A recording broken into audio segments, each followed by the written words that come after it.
Hello good morning friends, how are you? कैसे हो आप सब लोग? फाइन, आई होप आप सभी लोग अच्छे हो गए, सेफ हो गए।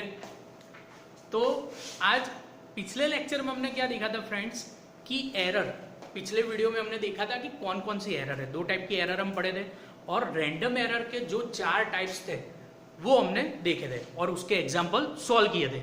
अगर आपको अभी भी वो एग्जाम्पल में कुछ भी प्रॉब्लम है, मैंने जो प्रैक्टिस के लिए दिया था आपको, अगर उसमें भी कुछ प्रॉब्लम है तो आप कमेंट सेक्शन में कमेंट कीजिए, मैं आपको सारे के सारे डाउट क्लियर करूंगा। उसी हिसाब से एक और एग्जाम्पल जो जीटीयू में बहुत इंपॉर्टेंट है, वो कई बार आता है, राइट? कोई भी आपको एक फॉर्मूला आपको दे देंगे एग्जाम में और आपको ये बोलेंगे कि पर्टिकुलर वेरिएबल के लिए परसेंटेज एरर मुझे फाइंड करनी है, राइट? કોઈ પણ એક સૂત્ર તમને આપી દેશે અને એક્ઝામમાં શું કહેશે કે આ સૂત્રમાં કોઈ એક ચલ, ફોર એક્ઝામ્પલ કોઈ પણ, બરાબર, જેવી રીતે અહીંયા છે g is equal to 4π² divided by t², તો કોઈની પણ માટે તમને શું કહેશે, परसेंटेज एरर फाइंड करो। तो देखते हैं उसको सॉल्व कैसे करते हैं। बहुत सिंपल है। तो सबसे पहले ये एग्जाम्पल सॉल्व करने के लिए मेरे पास एक और फंडा क्लियर होना चाहिए जो हमने पिछले लेक्चर में देखा था, परसेंटेज एरर। परसेंटेज एरर क्या थी? Percentage error means delta A by A, right? Delta A by A. Percentage error आपने पढ़ा था पिछले लेक्चर में, क्या थी? Mean absolute error divided by the average. It is nothing but the ratio of mean absolute error to the average multiply by 100। यानी relative error को मैं 100 से मल्टीप्लाई करता हूं तो मुझे क्या मिलेगी? Percentage error. प्रतिशत त्रुटि આપણે ગયા લેક્ચરમાં જોયું હતું, શું હતું?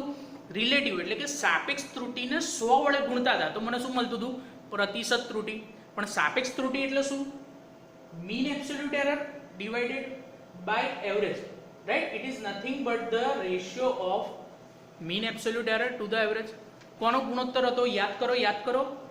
આ શું હતું? ડેલ્ટા એ બાર, ત્યાં આપણે આવું લખતા હતા, રાઈટ?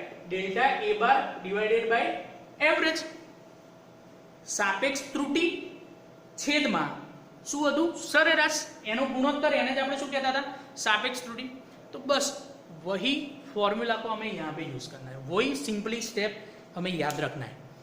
तो आपको एक फॉर्मूला दिया गया है, देखो एग्जांपल क्या है? g is equal to 4π² divided by t²। Percentage error in l is ±2%। मैंने क्या बोला था? सबसे पहले क्या देखो, कौन से डेटा आपको दिए है, राइट? आपको क्या दिया है? यहां से मैं स्टार्ट करता हूं सॉल्यूशन से। तो आपको क्या दिया है? परसेंटेज एरर इन l कितनी है मेरी? ±2%। दूसरी चीज क्या दी है? परसेंटेज एरर इन t, वो कितनी दी है? ±3%। ये दोनों डेटा है। શું આપ્યું છે? l માં प्रतिशत त्रुटि કેટલી છે? 2% અને t માં કેટલી છે? 3%। ये दिया है, सिंपल, इतना पता चल रहा है। अब क्या करना है? फाइंड परसेंटेज एरर इन g। जी में मुझे परसेंटेज एरर फाइंड करनी है। तो देखो ये फॉर्मूला को हम ये फॉर्म में सिंप्लीफाई करके देखें तो क्या आता है फ्रेंड्स? मुझे बताओ। बहुत ही सिंपल है। देखो ये जी है तो मैं इसको क्या लिख सकता हूं? Delta G by G multiply by 100% is equal to, देखो ये तो कांस्टेंट है तो कांस्टेंट टर्म लिखने की जरूरत नहीं है। 4π², ये टर्म क्या है? कांस्टेंट। आ 4π² શું છે? અચળ, એટલે એને લખવાની જરૂર નથી, राइट? साइड में क्या है उसके अलावा? l। एक चीज यहां पे मुझे खास माइंड में रखनी है कि जब भी मैं प्रॉब्लम को सॉल्व करूं, तो मुझे सिर्फ क्या देखना है? कितने वेरिएबल है। लाइक यहाँ पे l और t है, उसका मुझे समेशन करना है।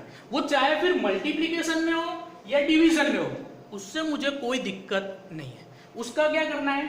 ऐड करना है। पता चल गया यहाँ पे कितने हैं? l और t दो ही है, उसको मुझे क्या करना है? ऐड। बट किस फॉर्म में ऐड करेंगे? इस फॉर्म में। तो यहाँ पे l को मैं क्या लिख सकता हूं? Delta l by l multiply by 100% plus l का हो गया। अब किसका बाकी है? t का। बट ध्यान से देखो फ्रेंड्स, क्या मैंने क्या बोला था कि देखना क्या है? यहाँ पे सिंपली एल था तो मैंने ये लिख दिया, बट यहाँ पे क्या है टी स्क्वायर, क्या है टी स्क्वायर। तो सर अब हम क्या करेंगे, टी स्क्वायर है तो बहुत सिंपल, जो स्क्वायर है जो पावर में है वो क्या आ जाएगा आगे, पावर में होगा वो आगे आ जाएगा, बाकी का स्टेप जैसे करते थे वैसे ही वैसे।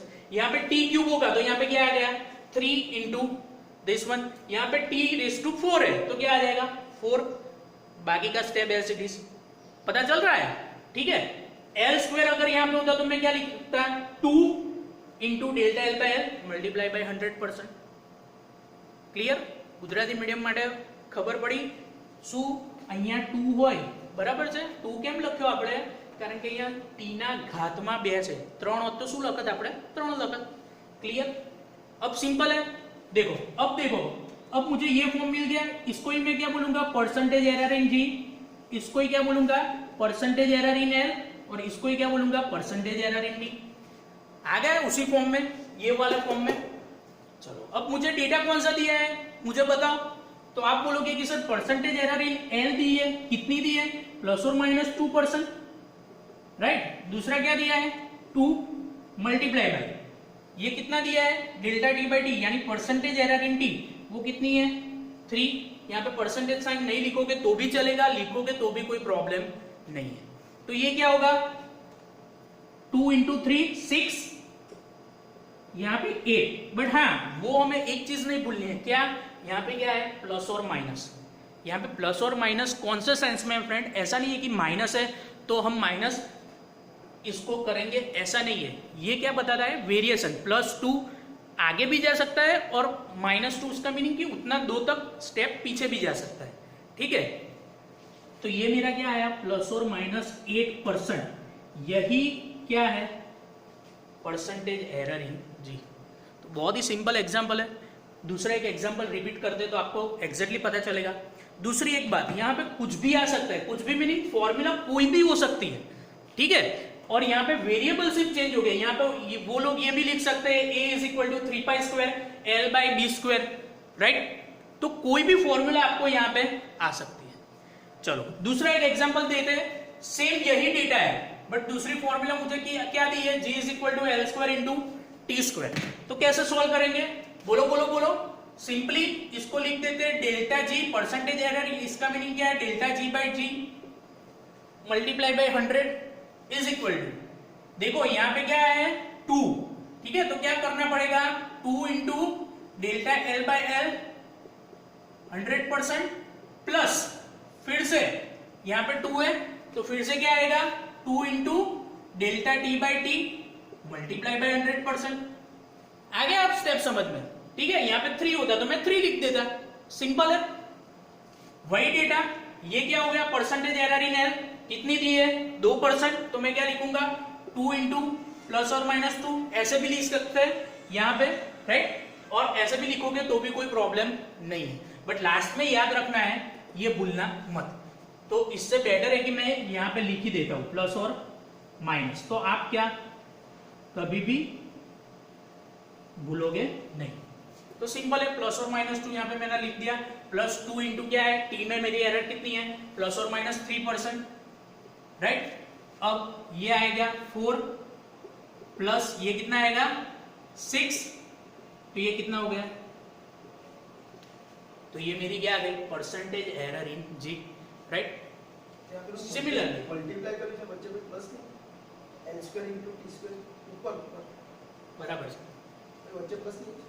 पता चला फ्रेंड्स, आपको इसी तरीके से सॉल्व करना है। एक बात याद रखनी है कि यहाँ पे अगर मल्टीप्लाई हो या डिवाइड बाय हो मुझे टोटल एरर फाइंड करनी है, ठीक है। यहाँ पे भी अगर डिवीजन में हो तो भी उसको क्या करना है प्लस करना है, वो गलती मत करना है। ऐसा नहीं है कि डिवीजन में हो तो उसको सब्ट्रैक्ट करना है, ऐसा नहीं है, वो मुझे देखना ही नहीं है। मुझे सिर्फ क्या देखना है कितने वेरिएबल है, वो वेरिएबल को क्या करना है ऐड करना है। तो यहाँ पे मल्टीप्लाई में फिर भी मैं ऐड करूंगा, यहाँ पे टी डिवाइड पे है तो भी मैं क्या करूंगा उसको ऐड करूंगा।